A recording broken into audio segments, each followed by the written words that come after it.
This past week, a Category 2 tropical cyclone, Cyclone Alfred, hit our region. School shut down last Wednesday, and we were told to pick our son up early from nursery so that the educators could close up and return home in time for the orders to shelter in place.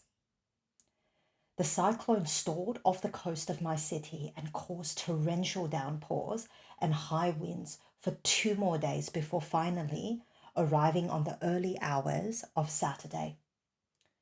Our 2.5-year-old was very scared in the days leading up to the cyclone's arrival, but then slept peacefully through the night it actually whirled through. Flash floods and the largest blackout in history engulfed our city in the aftermath as power lines were knocked down across our town. Today, I'll share with you my experience surviving the past week and how my journals had helped me through a week of intense anxiety and uncertainty.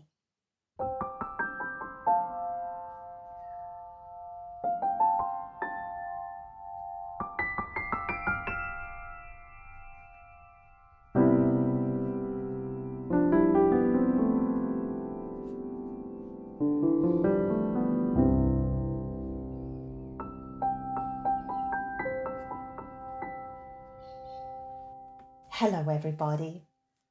Welcome or welcome back to Tiny Tiger Collective. If you're new here, my name is Helena, and I make videos all about my love for stationery, planners, journals, fountain pens, and the way these instruments keep us feeling grounded and centered through the chaos of everyday life.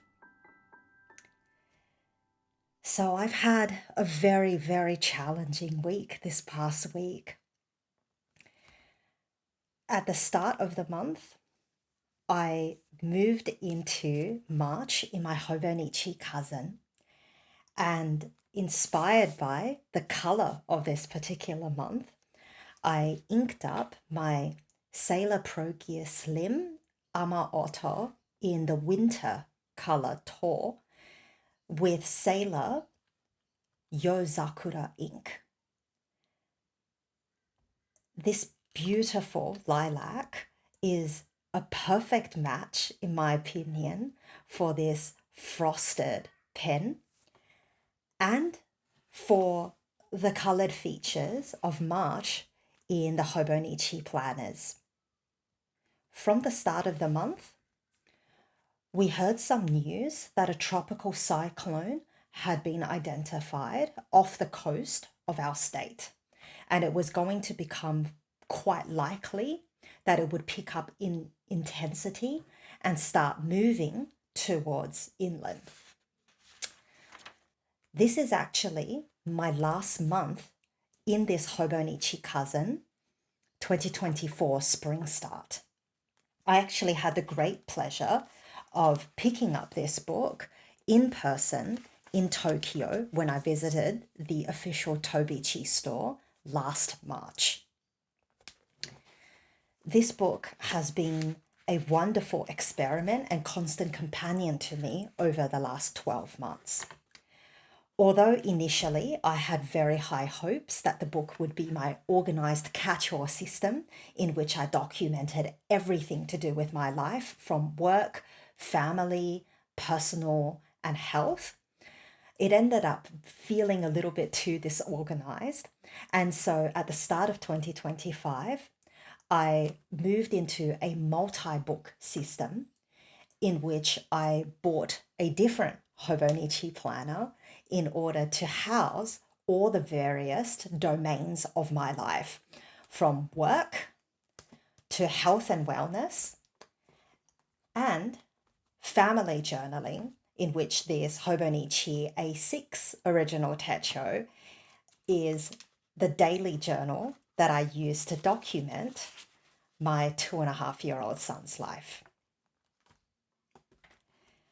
However, I've been extremely grateful that being a spring start cousin, I've been able to keep this book through the first 3 months of the year as a place for me to long form journal when the emotions become a little bit too intense.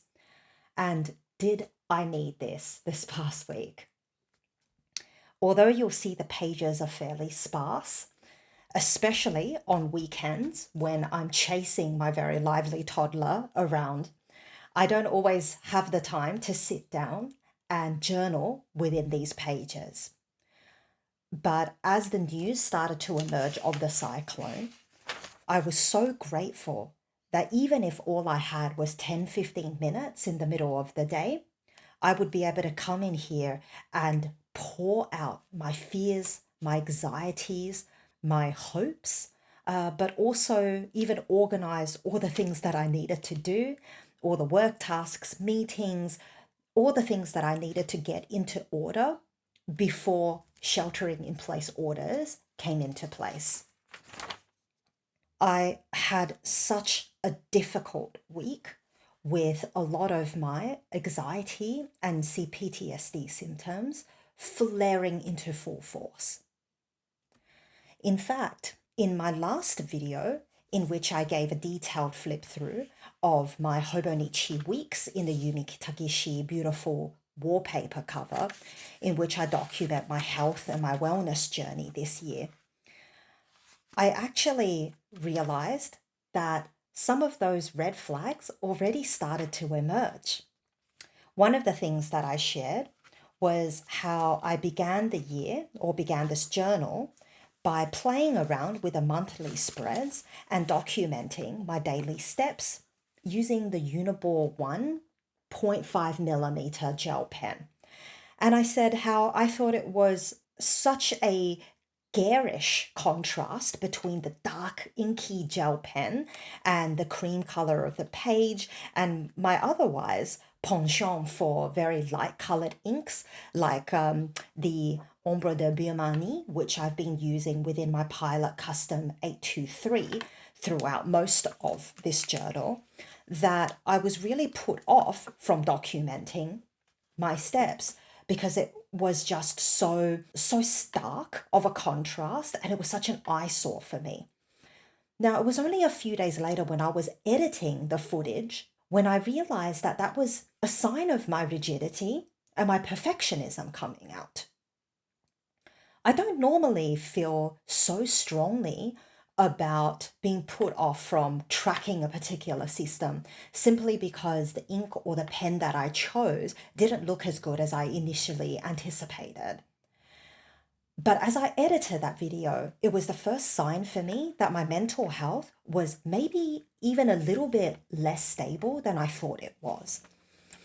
And as news of the tropical cyclone started to intensify, and it became more and more likely that it was going to hit us as a Category 2 cyclone, that's when the initial glimmers of my mental health started to come back into full force. I was so grateful to have my health and wellness planner on hand in order to keep track of when my mood really started to slip. You'll see since I shared this journal in my last video, my mental health took quite a sharp downturn. So at the end of this week, so as we started moving into March, my sleep maintenance insomnia came back, and I had a couple of rough nights of sleep. But then as news of the cyclone emerged, it really started getting worse and worse. And my anxiety was absolutely through the roof. Some of these days this week, I would wake up with cortisol coursing through my body, and my heart rate would just be going double speed as my head began to ruminate and think of all the things that I had to be afraid of. And that's the funny thing with this biological feedback of my anxiety, right? My heart would race, my stomach would be doing flips. And sometimes then my thoughts try to come up with a rational reason for why my body is feeling the way that it's feeling. And I start looking for examples of things that could go wrong or things that have gone wrong, or perhaps not having gone completely to plan, and it starts spiraling into this dark rumination cycle that can be very difficult for me to get out of. Now, unfortunately for me, some of the anxiety about the cyclone was intensified because the cyclone was first expected to arrive on Thursday night, but then as we all went to bed and we were expecting it to tear through our city, we woke up to find out that it had actually stored off the coast, and at that time it was moving at walking speed. It still caused huge amounts of rain and wind that was going at 50 to 90 kilometers an hour. So it felt like I was going to be blown off my feet. And those couple of days really extended out the fear and the dread of what would happen when the cyclone hit. It finally arrived on the early hours of Saturday morning. And all through Friday night, as we waited for the cyclone to approach, you could just hear the howling winds outside our window. It was terrifying to not even be able to see what was going on, but we could hear there was the occasional thud of what sounded like a potential tree crashing in our neighborhood, and we were just waiting with bated breath. So my 2.5-year-old son, he was very, very scared. In particular, on Wednesday afternoon, his daycare called us to ask us to pick him up early. And he knew from everything that was going on around him and from witnessing how his father and I seemed at the time, he could easily pick up that things weren't normal, that there were a lot of things on our mind. We were up until midnight that night, taping up all the loose parts of the house, anything that we were afraid would be blown away. We were carrying into a small alcove by our driveway. And so he could see that everybody were busying themselves with something. Unfortunately, panic buying also swept through our city, and supermarket shelves were stripped bare, particularly of supplies like bottled water or butane gas stoves, anything that would help people survive through what was anticipated to be prolonged power outages and water outages. One thing that unexpectedly helped us as a family so much to get through those really, really difficult days as we were waiting for the cyclone to approach was this resource that we actually picked up for free last year when we went to a state emergency services exhibition. So our city ran two of these events last year around June and July.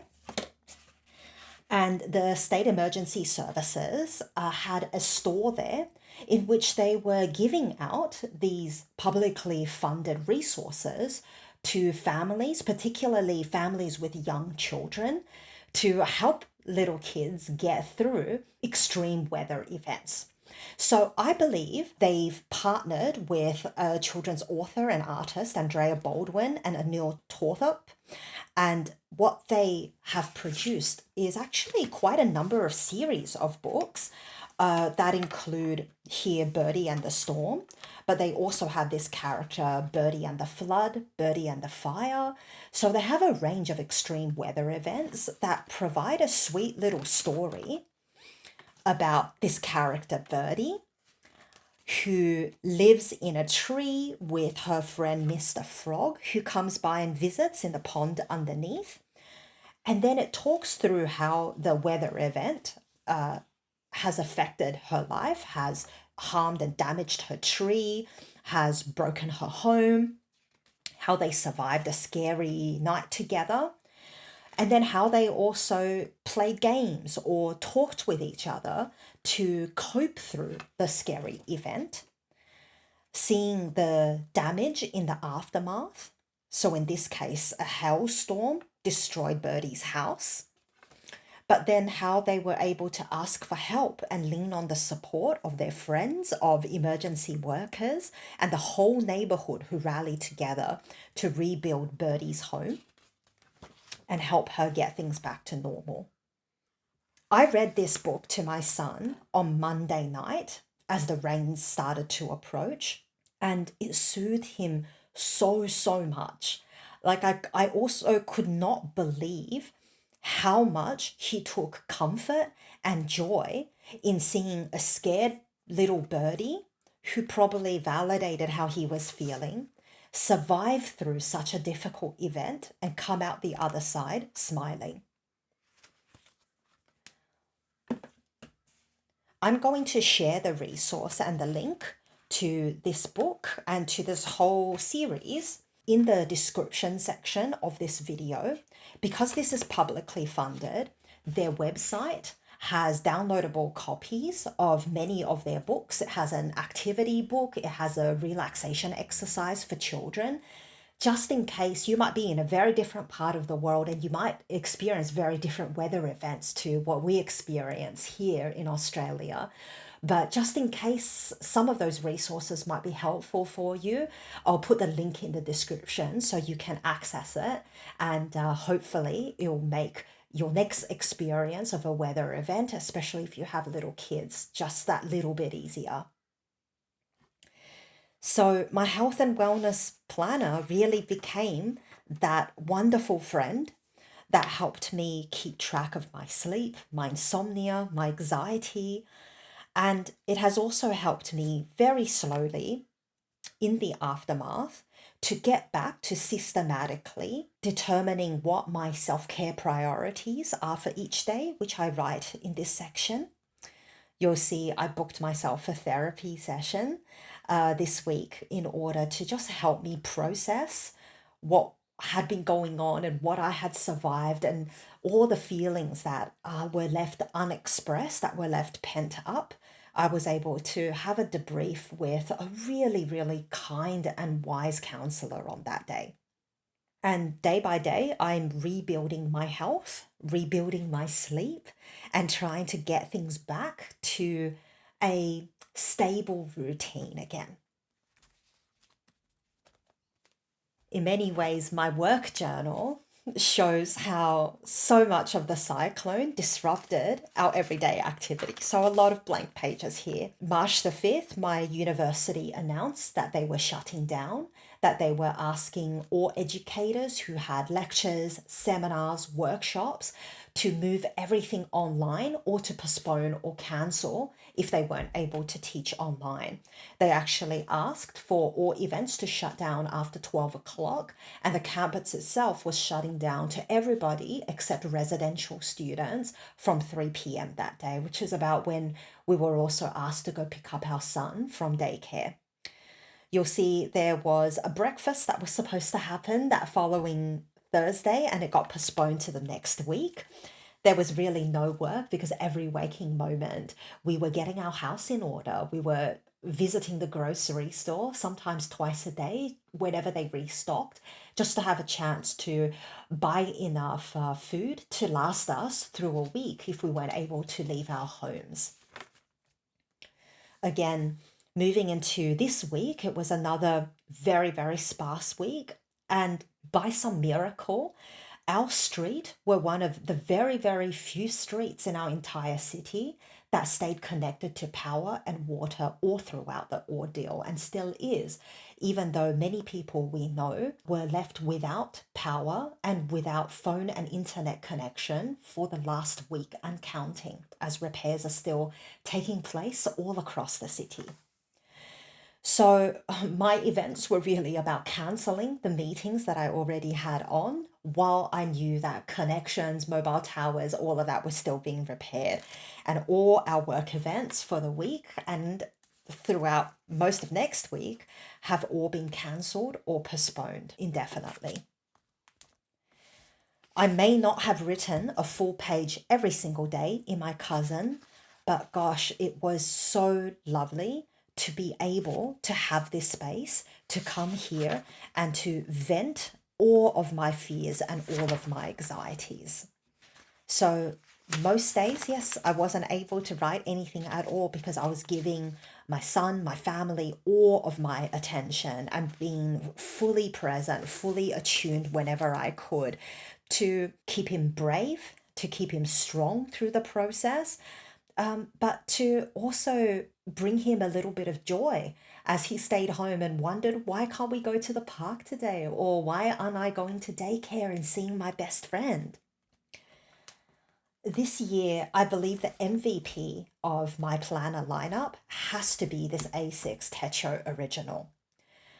Some of you longtime subscribers of my channel know that the very first hobonichi I ever bought, and what made me fall in love with this incredible brand, was the A6 Techo Original that I purchased back in 2023. So I was only introduced to hobonichi in around June, and I purchased the April start so I wouldn't be that far behind in the year. And I kept this as a daily journal for my son between the ages of around 6 months to 18 months old. I gave the daily journal a break throughout the second half of 2024, but I missed it. I missed it for every single month after I wrapped up this particular journal. So in 2025, I purchased this lovely hobonichi A6 so that I can return to daily journaling. And it really has made my week to be able to come in here and track everything from my son's illnesses through to milestones and events in the monthly section. But my favorite part has been spending day by day tracking all of our beautiful memories. And I really have been able to keep this up because even when I do fall behind on the weekends, when we're out and about the city doing fun activities and visiting fun places together, it nevertheless only takes me around 10-15 minutes max to fill up this small page about the things that we got up to. So throughout March, I was able to document how I supported my son through the approaching cyclone. So you'll see I had this sweet little sticker that I bought on my last holiday in Japan. I believe that was from one of the 100 yen stores that I picked up. And I just thought, what a perfect sticker for the tree beside as well, to represent the fact that that was the night I read my son Birdie and the Storm. And he loved this book so much. And I had this little sticker that looks exactly like Birdie. And I was able to put that in there to mark how wonderful it was to share this tender and intimate moment with him and to hold him in my arms and promise him that I was going to protect him through the cyclone. And yes, there might be a missing page here. This was the day that the cyclone hit, and the next day was pouring down as floods started to emerge all across our city. It wasn't safe to leave our home. And this was one of the days that I missed journaling. But nevertheless, I have photographs, I have little notes that I've documented on my mobile phone. And one of these days, when I've got a spare minute to really sit down and debrief, I should be able to have enough data and perhaps a photograph or two in order to fill up this blank page, should I wish. And here, day by day, I tracked how we survived. And finally, this week, he went back to daycare. And so with a little bit more space in the coming days, I should be able to fill out more of this and quickly catch up without too much trouble. So this has been a really, really lovely place for me to document all the warmest memories, all the happiest milestones in my son's life. And going forward, I can really see myself keeping this journaling up. Can you imagine if my son's 16 years old and I have 16 years worth of these cute little covers? And also, if you could imagine having different covers that represent the different stages of his life. This was him. I felt this captured what it was like in that kind of very early year when these beautiful constellations in this simple black and clear blue cover really represented for me what it was like. Long nights with so much suspension of everyday life. And so this cover for me represents what it was like in those early years. And then you've got the toddler who is all about buses and all about dogs. Almost every day he says to me, I love dogs. And when I say to him, do you want a dog? His eyes just light up. And he's like, yes. So maybe one day when he's a little bit less work and we've got the capacity, we may consider adding a furry four-legged member to our family. But for now, I'm more than contented with this lovely Mr. and Mrs. Innerwear and bus management. And in the years to come, it would be beautiful to pick up new covers, new lineups that remind me of my son and his evolving and growing interests. Thank you so much for sharing this little update with me. If you are from my part of the world, I really do hope that you survive the tropical cyclone without too much damage or incident, and that you and your loved ones stayed safe throughout the ordeal. If you're from elsewhere, I would love to hear how your planners and your journals may have helped you through difficult periods of your life, whether it be an extreme weather event, whether it would be some other kind of uncertainty or tumult. I would love to hear your experiences. Before I close out this video, I wanted to give a very special shout out to Alison from Little Coco Studio. Now, I believe this was a day or two before we all locked down for the cyclone, but I was so delighted to find this sweet little envelope in my mailbox, and thank goodness it wasn't damaged from the rain and from the weather. But this beautifully decorated envelope, with the sweetest little custom stamp that she bought from Japan, came with her sweet letter that just absolutely warmed my heart. So Alison does a little challenge for herself every February called Inko in which she writes one letter a day. And because of the incredible community she has around her channel, she had, I think, more than 28 people sign up. And I was one of the lucky people who was afraid that I was a little bit too late. But I was just so thrilled to be included. And in her letter, she gave so many goodies. So there's this little notepad, there's a lot of PET tape. And I don't own any PET tape, and I've always been curious to try it out. So she gave me just the perfect amount of samples for me to try it out in my journals.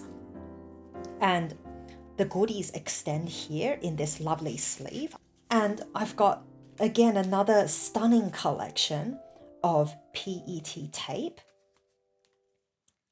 And I feel like Alison just really got my tastes. There are these stunning scenes from everyday life, of food, of coffee. Thank you so much, Alison, for including me in your project. You're such a generous person with both the knowledge that you share on your YouTube channel, but also these really lovely things that you do for your community. And I'm so honored to consider myself a member of your community. So thank you very, very much for joining me this week in my update and telling you my experience of surviving a tropical cyclone with my family through the lens of my planners. I hope you have a wonderful and safe week ahead, and I look forward to seeing you in my next video. Thank you, and bye-bye.